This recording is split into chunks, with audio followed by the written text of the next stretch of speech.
नमस्कार, दिन भर की बड़ी खबरों में आपका स्वागत है। मैं हूं आंचल। आज इस बुलेटिन में बात होगी बिहार एनडीए में पड़ी फूट की, चुनाव को लेकर ईसी के सख्त निर्देश की, देखेंगे पश्चिम बंगाल में एसआईआर पर क्यों मचा घमासान, गुजरात बीजेपी में क्यों नहीं थम रहा टकराव, जानेंगे शिवसेना विवाद पर सुप्रीम कोर्ट में हुई क्या सुनवाई, और बुलेटिन के आखिर में देखेंगे आजम खान और अखिलेश यादव की मुलाकात से बीजेपी की बढ़ती बेचैनी को। लेकिन दिन भर की तमाम बड़ी खबरों से पहले एक नजर आज की सुर्खियों पर। एसआईआर की फाइनल लिस्ट में कांग्रेस ने फर्जीवाड़े का किया खुलासा, कहा नई वोटर लिस्ट में 14,35,000 हैं फर्जी वोटर, फिर निशाने पर आए ईसी बीजेपी। बेंगलुरु में मतदाता सूची में हेराफेरी का मामला आया सामने, सुप्रीम कोर्ट में 13 अक्टूबर को होगी सुनवाई। बसपा प्रमुख मायावती लखनऊ में जनसभा को करेंगी संबोधित, पंचायत चुनाव से पहले पार्टी के कार्यकर्ताओं को संदेश देने की कोशिश। शेयर बाजार में गिरावट, 153 अंकों की गिरावट के साथ 81,773 पर बंद हुआ सेंसेक्स, तो 62 अंकों की गिरावट के साथ 25,046 पर बंद हुआ निफ्टी।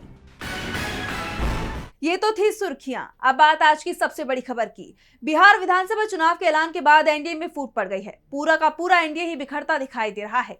सीट बंटवारे के मुद्दे पर बीजेपी पूरी तरह से अलग थलग पड़ गई है। बीजेपी की तरफ से दावा किया गया था कि 8 अक्टूबर को पटना में एनडीए की बैठक होगी, जिसमें सीटों के बंटवारे का ऐलान कर दिया जाएगा। लेकिन अब हालात ये दिख रहे हैं कि बीजेपी ही अलग थलग पड़ गई है। तो कैसे बिहार में बीजेपी की बढ़ गई मुसीबत, जानने के लिए देखिए ये रिपोर्ट। चिराग पासवान नाराज हैं, इशारों ही इशारों में एनडीए छोड़ने की बात कर रहे हैं। जीतनराम मांझी तो खुलकर धमकी दे रहे हैं, महाभारत की याद दिला रहे हैं। नीतीश और उपेंद्र कुशवाहा की भी नाराजगी की खबरें आ रही हैं। इसी के चलते एनडीए में सीट बंटवारा मुश्किल हो गया है। चिराग को मनाने के लिए बिहार बीजेपी प्रभारी धर्मेंद्र प्रधान उनके घर पहुंचे थे।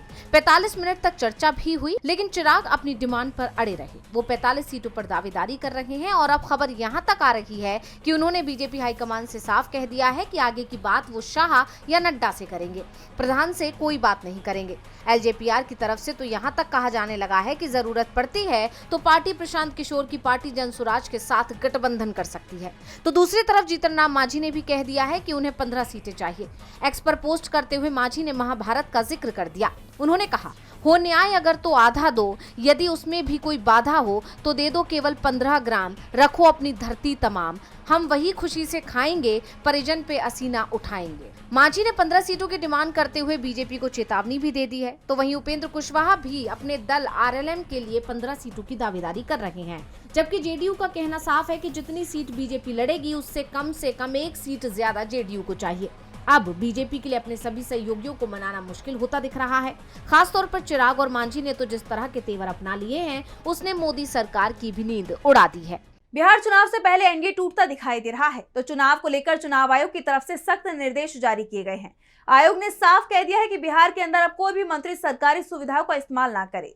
बिहार सरकार की वेबसाइटों पर भी उसकी तस्वीरें नहीं होंगी। केंद्र को भी चुनाव आयोग ने बेहद सख्त हिदायत दी है। तो क्या है चुनाव आयोग के निर्देश, देखिए इस रिपोर्ट में। बिहार में 6 अक्टूबर को चुनाव का ऐलान होने के साथ ही आचार संहिता लागू हो चुकी है और अब चुनाव आयोग की तरफ से इसे लेकर बेहद सख्त निर्देश जारी किए गए हैं। चुनाव आयोग की तरफ से कहा गया है कि कोई दल प्रचार के लिए सरकारी आवास और सरकारी वाहन का इस्तेमाल नहीं कर सकेगा और न ही सरकारी खर्चे से विज्ञापन जारी कर पाएगा। किसी भी नागरिक के आवास के बाहर ना तो प्रदर्शन करेगा, न धरना देगा। बिना मकान मालिक की अनुमति के उसके ऊपर ना पेंट करेगा, ना पोस्टर या झंडे लगाएगा। केंद्र या राज्य किसी का भी मंत्री हो, वो सरकारी मशीनरी का इस्तेमाल नहीं कर पाएगा। चुनाव से जुड़े अधिकारियों और कर्मचारियों के तबादले भी चुनाव आयोग की अनुमति से ही हो पाएंगे। चुनाव आयोग ने केंद्र सरकार से भी कहा है कि वो बिहार के बारे में कोई नीतिगत फैसला नहीं करेगी।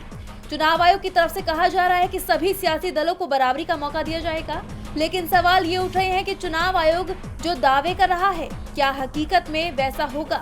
क्योंकि बिहार में चुनाव से पहले महिलाओं की वोट अपने पाले में करने के लिए प्रदेश सरकार की तरफ से 1,21,00,000 महिलाओं के अकाउंट में 10-10 हजार रुपए भेजे गए थे और अब 17 अक्टूबर को फिर 19 लाख महिलाओं के अकाउंट में पैसे भेजने की तैयारी कर ली गई है।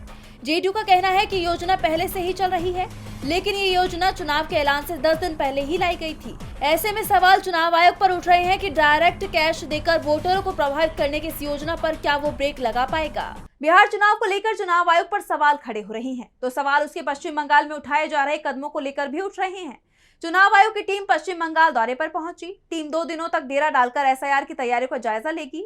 तो क्या है पश्चिम बंगाल में एसआईआर की तैयारी, जानने के लिए देखिए रिपोर्ट। बिहार में एसआईआर के बाद अब चुनाव आयोग बंगाल में एसआईआर की कवायद तेज करने में लगा है। Deputy election commissioner Gyanesh Bharti अपनी 4 सदस्यीय टीम के साथ तैयारियों का जायजा लेने बंगाल पहुंच गए। आयोग की टीम वीडियो कॉन्फ्रेंसिंग कर रही है और 9 अक्टूबर को तो ईस्ट मेदिनीपुर और नॉर्थ 24 परगना जैसे जिलों में ग्राउंड मीटिंग भी करने वाली है। गौर करने वाली बात यह है कि जब बिहार में एसआईआर प्रक्रिया शुरू हुई थी तब पहला विरोध बंगाल से किया गया था। सीएम ममता बनर्जी ने इस प्रक्रिया को सीधे सीधे एनआरसी करार दिया था। उनका दावा था कि एसआईआर का असली निशाना पश्चिम बंगाल है।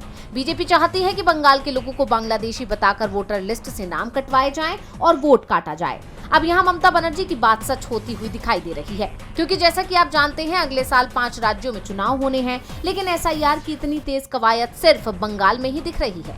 एसआईआर को लेकर चुनाव आयोग का बंगाल में इतना एक्टिव होना सवाल तो खड़े करता है। वैसे भी बिहार एसआईआर का मुद्दा इस वक्त सुप्रीम कोर्ट में है और दूसरी तरफ चुनाव आयोग बंगाल और पूरे देश में एसआईआर करवाने की तैयारी में है। चुनाव आयोग को पहले ही कोर्ट से चेतावनी मिल चुकी है कि अगर इस प्रक्रिया में कोई गड़बड़ी हुई तो पूरी प्रक्रिया ही रद्द कर दी जाएगी। अब इस चेतावनी के बीच चुनाव आयोग इस प्रक्रिया को बंगाल में किस तरह अंजाम देता है, ये देखना होगा। एसआईआर की प्रक्रिया पहले से ही सवालों में है। चुनाव आयोग तो इसे लेकर पहले से ही सवालों में घिरा हुआ है। चुनाव आयोग को बचाने के चलते बीजेपी भी मुसीबत में फंसती दिखाई दे रही है। बीजेपी पर विपक्ष बेहद हमलावर है तो पार्टी के अंदर भी फूट पड़ती दिखाई दे रही है। पीएम मोदी के गृह राज्य गुजरात में भी पार्टी के अंदर टूट सामने आ रही है, जहां बीजेपी सांसद और विधायक में टकराव की खबर सामने आई है। तो क्या है पूरा मामला, देखिए इस रिपोर्ट में। गुजरात बीजेपी में सब कुछ ठीक नहीं चल रहा है। भरूच से लोकसभा सांसद मनसुख वसावा और नांदोड़ से बीजेपी विधायक दर्शना देशमुख के बीच की खींचतान अब खुलकर सामने आ गई है। दरअसल सांसद वसावा ने विधायक दर्शना देशमुख पर आम आदमी पार्टी के कार्यकारी अध्यक्ष चैतर वसावा का समर्थन करने और उन्हें पार्टी में लाने की कोशिश का आरोप लगाया। इस पूरे विवाद से गुजरात बीजेपी में अब दरार आती दिख रही है।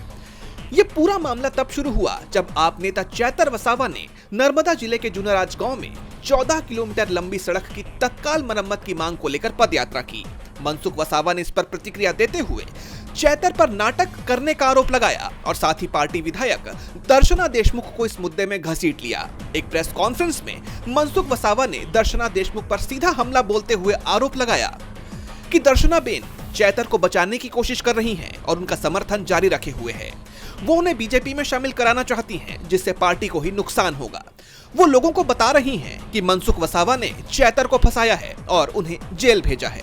हालांकि दर्शना देशमुख ने मनसुख वसावा के आरोपों पर प्रतिक्रिया देने से इनकार करते हुए कहा कि मुझे अपनी सफाई देने की जरूरत नहीं है। बाद में 7 अक्टूबर को उन्होंने एक प्रेस कॉन्फ्रेंस को संबोधित किया और आम आदमी पार्टी की आलोचना करते हुए लोगों को गुमराह करने का आरोप लगाया। दूसरी तरफ आप नेता चैतर वसावा ने भी एक वीडियो जारी कर मनसुख वसावा के आरोपों को निराधार बताया है। अब ये मुद्दा यहीं थम जाता है या फिर और तूल पकड़ता है, ये देखना होगा। गुजरात में बीजेपी सांसद और विधायक के बीच की खींचतान खुलकर सामने आ गई है। तो खींचतान असली और नकली शिवसेना को लेकर भी है। पार्टी के नाम और तीर धनुष के चुनाव चिन्ह को लेकर लंबे समय से लड़ाई छिड़ी हुई है। शिंदे और उद्धव ठाकरे दोनों असली शिवसेना पर दावा करते हैं।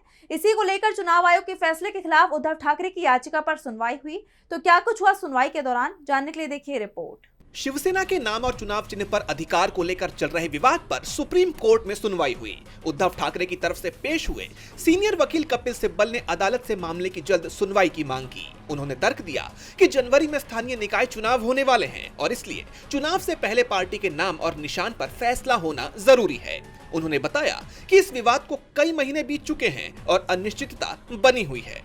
ये याचिका उद्धव ठाकरे ने चुनाव आयोग के उस फैसले को चुनौती देते हुए दायर की है, जिसमें पूर्व सीएम एकनाथ शिंदे के नेतृत्व वाले गुट को असली शिवसेना के रूप में मान्यता दी गई थी और पार्टी का मूल चुनाव चिन्ह धनुष बाण भी शिंदे गुट को आवंटित कर दिया गया था।